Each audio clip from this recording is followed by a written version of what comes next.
కేస్లాపూర్ నాగోబా ఆలయంలో సీఎం రేవంత్ రెడ్డికి జ్ఞాపకాన్ని అందజేస్తున్న మెస్రం వంశీయులంటూ ఒక వార్తను చూస్తా ఉన్నాం. ఎవడ్రా ప్రభుత్వాన్ని పడగొట్టేది, పండబెట్టి తొక్కుతాం, కూలిపోవడానికి ఇది కాళేశ్వరం ప్రాజెక్టు కాదు, ప్రజా ప్రభుత్వం.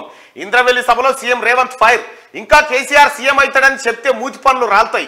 ఈ జన్మలో మళ్ళీ ముఖ్యమంత్రి కాదు కదా, మంత్రి కూడా కాలేడు. 1 కోటి ఎకరాలకు నీళ్లు ఇస్తానని నమ్మించి లక్షల కోట్లు మింగిండు.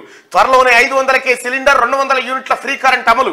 15 రోజుల్లో 15,000 కానిస్టేబుల్ పోస్టులు భర్తీ చేస్తాం. ప్రతి తండాకు రోడ్లు, స్కూళ్లు ఏర్పాటు చేస్తామని హామీ. ఆదిలాబాద్ జిల్లా కేస్లాపూర్ ఇంద్రవెల్లిలో సీఎం పర్యటన, నాగోబా ఆలయంలో పూజలు, ఇంద్రవెల్లి అమరులకు నివాళులర్పించిండు ముఖ్యమంత్రి. ఇక గడికోసారి ఇటు జగదీశ్వర్ రెడ్డి, అటు కేటీ రామారావు, అటు హరీష్ రావు, పాప ముసలాయిని నాడ కూర్చునబెట్టిరు. పోషెట్టిని బాతాల పోషెట్టిని కూర్చునబెట్టి గడికోపారి నాయన సీఎం అవుతారంటే యానంగా అవుతారా అమ్మ అప్పుడెక్కడ నాయన ఉన్నాయి బీకే తట్టు 6 నెలల వడగొడతాం, 3 నెలల వడగొడతాం.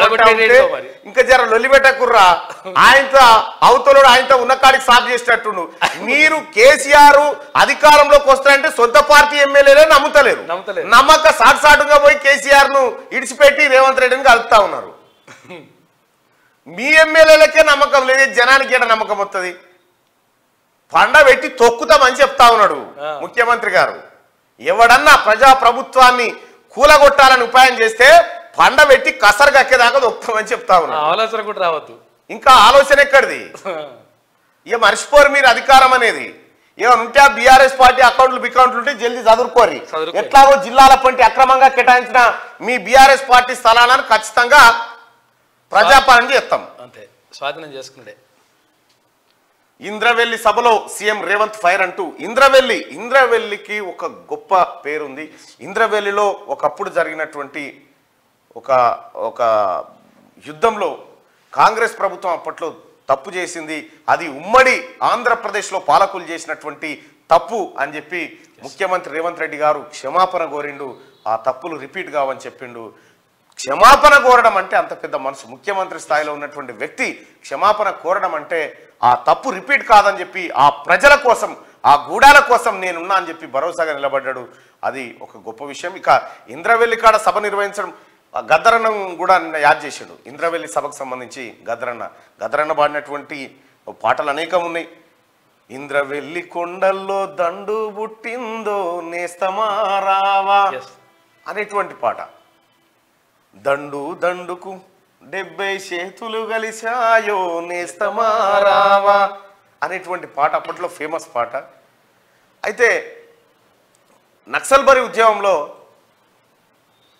ఈ నక్సలైట్ ఉద్యమంలోకి యువకులను ఆకర్షించడానికి పాడినటువంటి పాట.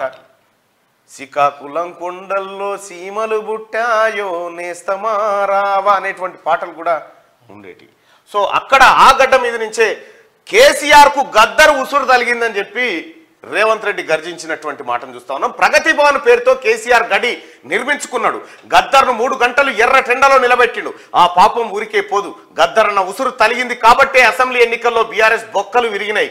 కేసీఆర్ అక్రమంగా సంపాదించిన సొమ్ముతో నిత్యానంద స్వామిలాగా ఏ దీవినో కొనుక్కొని రాజుగానో లేదంటే ఫామ్ హౌస్ కు సీఎం గానో ప్రకటించుకోవాల్సిందే.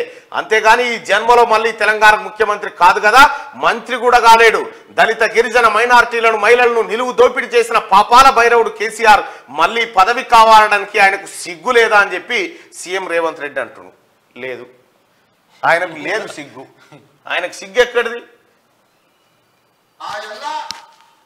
ప్రగతి భవన్ అనే పేరు మీద పెద్ద గడిని నిర్మించుకొని కష్టాలు చెప్పాలి అని గద్దరన్న పోతే ఎర్ర టెండకు మిట్ట మధ్యాహ్నం 3 గంటలు నీ గేటు దగ్గర నించోబెట్టినావు కదా కేసీఆర్. ఈ పాపం ఊరికపోతుందా అని నేను అడుగుతున్నా. అందుకే కదా పార్టీని మొన్న జరిగిన ఎన్నికలలో బొక్కలు ఇరగొట్టి బోర్ల బొక్కలేసి గుణపాఠం చెప్పిండ్రు. గద్దరన్న ఉసురు తలిగింది కాబట్టి మీ బొక్కలు ఇరిగిన పిట్టాక అది గుర్తుపెట్టుకోండి అని నేను చెప్పదలుచుకున్నా. అందుకే మిత్రులారా, ఇవాళ ఈ ప్రభుత్వం మీది మనది, ఈ ప్రభుత్వం పేదోళ్ళది.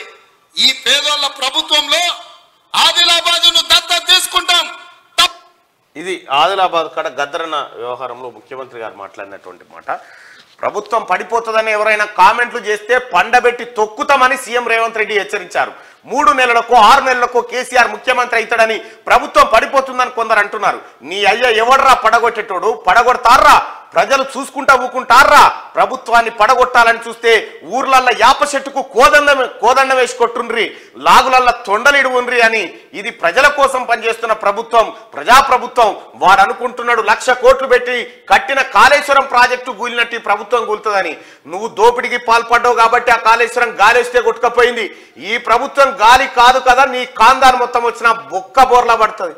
బోర్ల బొక్కల బండబెట్టి తొక్కుతాం.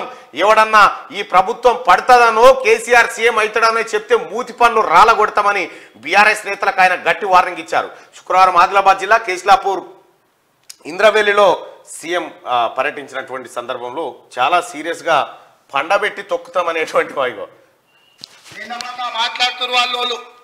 3 నెలల్లో 6 నెలల్లో కేసీఆర్ మళ్ళీ ముఖ్యమంత్రి అవుతాడు, ఈ ప్రభుత్వాన్ని పడగొడతామని. నీ అయ్యా ఎవర్రా పడగొచ్చేటోడు? పడగొడతారా? ఎవడు కొట్టేది? నేను అడుగుతున్నా. వేలాది మంది మా యువకులు ఇక్కడ ఉన్నారు. మీరందరూ చూసుకుంటే ఊరుకుంటారా? పడగొడితే ఊర్లలోకి రానిస్తారా? ఊర్లలో ఎవడన్నా ఈ ప్రభుత్వాన్ని పడగొట్టాలన్న ఆలోచన చేస్తే మీ ఊర్లో యాప చెట్టుకు కోదండం వేసి కొట్టండి, లాగుల తొండలు ఇడవండి. ఇది ప్రజలు ఎన్నుకున్న ప్రభుత్వం, ప్రజలు ఆశీర్వదించిన ప్రభుత్వం, ప్రజల కోసం పనిచేస్తున్న ప్రభుత్వం. ఇది ప్రజా ప్రభుత్వం. ఆడ అనుకుంటుండు 1,00,000 కోట్లు పెట్టి కట్టిన కాళేశ్వరం కూలినట్టు ప్రభుత్వం కూలుతుందని. నీ అయ్యా నువ్వు దోపిడీకి పాల్పడ్డావు కాబట్టి ఆ కాళేశ్వరం గాలి వస్తే కొట్టుకుపోయింది. ఈ ప్రభుత్వం గాలి కాదు కదా, నీ కాందాన్ని మొత్తం వచ్చినా బోర్ల బొక్కల పండబెట్టి తొక్కుతాం. ఎవడని ప్రభుత్వం పడుతుందనో 6 నెలలకో 3 నెలలకో కేసీఆర్ ముఖ్యమంత్రి అవుతాడని చెప్పిండంటే మూతి పండ్లు రాలుతాయని నేను చెప్పదలుచుకున్నా. పక్క రాలగొడతారు జనం. అయితే క్లారిటీ మంచి ఇంతకు మించిన క్లారిటీ ఉండదేమో. అన్ని ఈ 4-5 రోజులకు సరిపడా సమాధానాలు ఇచ్చినాయి అనుకుంటున్నాను.